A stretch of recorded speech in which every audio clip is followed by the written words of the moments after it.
Good afternoon. My name is Whitaker, and I'm here today to talk to you about a very sensitive topic. What goes on in the home stays in the home.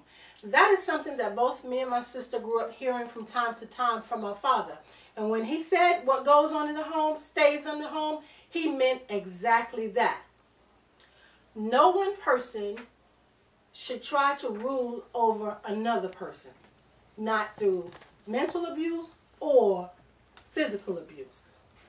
Unfortunately, according to the U.S. Department of Justice, 3.5 million violent crimes occurred between 1998 and 2002, 49% against spouses. 84% of the spouses were female. 86% were dating partners. 86% of dating partners were females. Females seem to experience abuse more than men.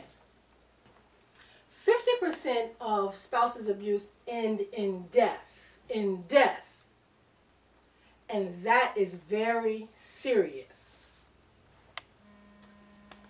Those that are affected by domestic violence are the abuser, for one, because he or she suffers psychologically.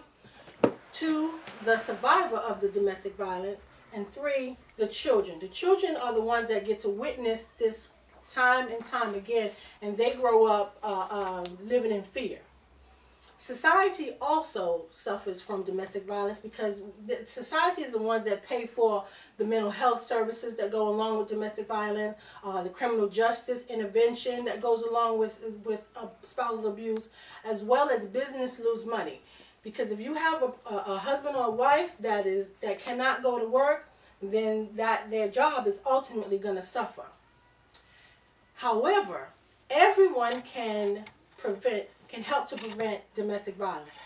Ephesians 5:21 says, "Submit yourselves one to another in the fear of God." And in doing so,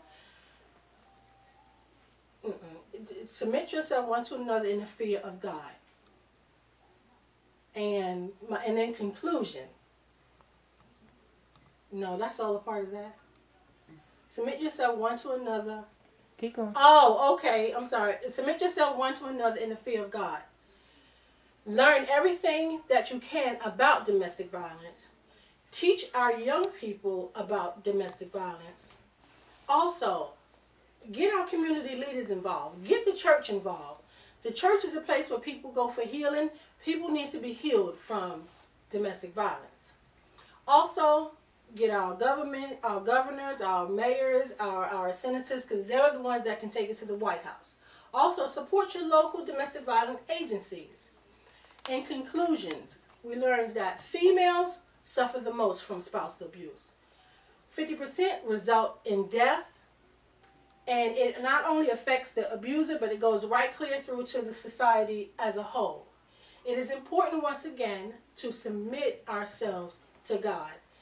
We are our brother's keeper. We should take on the burden of caring about our brothers and sisters that are suffering from domestic violence.